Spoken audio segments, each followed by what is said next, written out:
With pop culture's current obsession with zombies, we've been given a little gem called Feed. But can you really classify Feed as just a zombie novel? Well, it's got zombies in it. But it's also got the... And yeah, it's got the... And still... Okay, so it's a zombie novel, but it's not just a zombie novel. Wherein most zombie novels, you stumble upon your main characters trying to wade through the remnants of society and find a sense of normalcy and safety, Feed has moved on.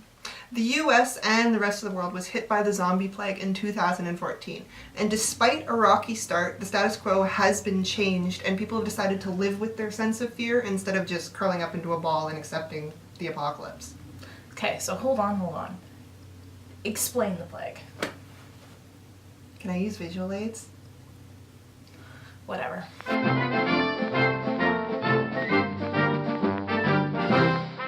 Over here we have a doctor who's trying to cure a young girl of cancer using a very vicious strain of the Ebola virus. Over here we have another doctor, and he's managed to cure the common cold. But... Take your microphone. The press are on this guy because, one, it's extremely expensive, and why can't he just release it to everybody? And it's in such a great form, it's in like the form of an aerosol spray, so they just have to release it into the environment. So, a social justice group gets their hand on this guy's cure, puts it into a weather balloon, releases the weather balloon up into the atmosphere, and... But, the two viruses, they start, mixing around in the environment, and then somebody dies, and then... Brains!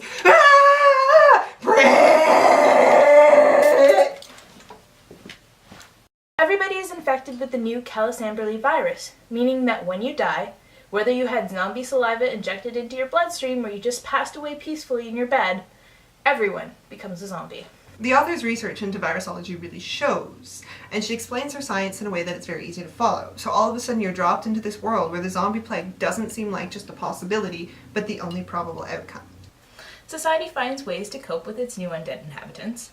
People avoid each other like the plague, which really isn't an exaggeration. They stop building houses with windows. Anywhere, actually, not just at the bottom. They also stick each other with needles. Enough needles to make a porcupine jealous. And showering in bleach becomes a standard, mandatory biohazard containment system. So, in this world, living like an otaku is a smart life choice, and you're with your characters for every blood test, every bleach shower, every decontamination process. And while this may seem like an annoying process to read, basically she's just commenting on methodology of control and how it works for you and against you. In direct foil to societal control, Grant presents us with one occupation that really takes off during the zombie apocalypse: the blogger. They represent the wild card, the one who will tell the truth when no one else will, spreading the word about the zombie plague when the traditional media refuses to believe it, and continuing to print the truth even after society gets back on its feet. Bringing us in some 20 years later after zombies have risen, we are introduced to adopted and non-biologically related siblings Georgia and Sean. Get it? George Romero and Shaun of the Dead. Get it? Sean and George are bloggers who run a news site called After the End of Times, and a large crew of bloggers that come with it. Bloggers have evolved into three classifications. Newsies, who like to stay at home and give more traditional news reports and blogs. Irwins, who specialize in action stories and videos out in the zombie-strewn world. And fictionals, who write stories and are possibly more shut-in than the newsies. Lucky Sean and George have been selected to personally follow Senator Ryman's presidential campaign trail, a break that skyrockets their viewership and turns this from a zombie novel into a political thriller. So who are we stuck following for the majority of this novel? Our heroine is George, who's a bit of a badass. She wears a lot of black, drinks coke like an addict, and has a form of zombieism where she's extremely light sensitive and has to wear sunglasses. And she is obsessed with the truth like Ned Stark is obsessed with honor. Sean, on the other hand, is just along for the ride. He's adventurous, he ingests coffee like it's his job, and as an Irwin, he has an undying love of poking zombies with a stick. So, George and Sean's relationship is very unique and interesting. They describe it as being codependent, which is a bit of an understatement, They grew up in a neglectful household and have a really interesting rocky relationship with their parents, and it's affected them in their adult life, and they haven't been able to move past that. I mean, they do a lot of different stuff together that normal brothers and sisters do. They eat together, their bedrooms are connected, and they share the same journal. And a lot of other stuff that kind of makes you want to label it incestuous. But the thing is, they're not biologically related. But I mean, they were raised as brother and sisters, so the line is kind of there. The few people that they do let into their world are mainly their staff, Mahir Goda from the UK, and Georgette Buffy Messonnier. Buffy. She's blonde, she's cute, and she lives in a post-apocalyptic world. Get it? I've never watched Buffy. So George, Buffy, and Sean follow the senator on his presidential campaign, but as they do, political conspiracies start to come to light, and it's very clear that someone wants to assassinate their presidential candidate. And whoever it is isn't afraid to throw around a few zombies. So, does this book sound interesting? By golly gee, it does.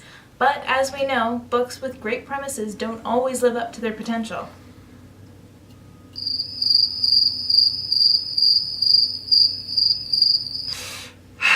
This one does. Grant doesn't just write great characters, so easy to do. She knows her tools and uses them well. Each new chapter starts with a blog post from the characters, providing insight into history, the characters' mindsets, and foreshadowing events.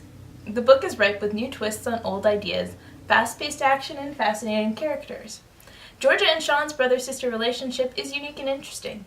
Buffy has a spiritual side, but she also likes her porn.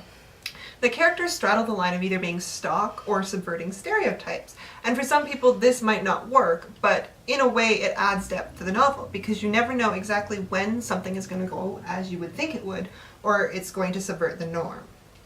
Grant knows exactly how to manipulate you and her characters. Sometimes when you finish a series, you kind of want to take a break because you've had enough of it. But that's not so with the Newsflesh trilogy. Especially like at the end of Feed when, they're like punching you in the face with the emotional urgency of the situation, but you're bawling like a baby. Yeah, that one. Okay, so to sum up, Grant knows how to lay the foundations and she knows how to deliver on them. Feed is probably one of the best zombie political thrillers out there. Is it the only zombie political thriller out there?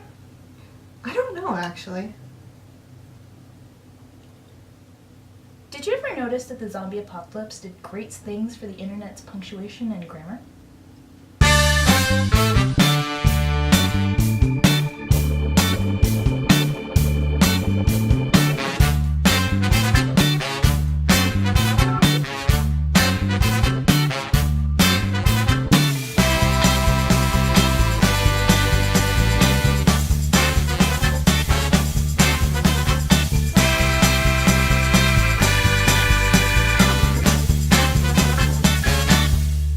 And then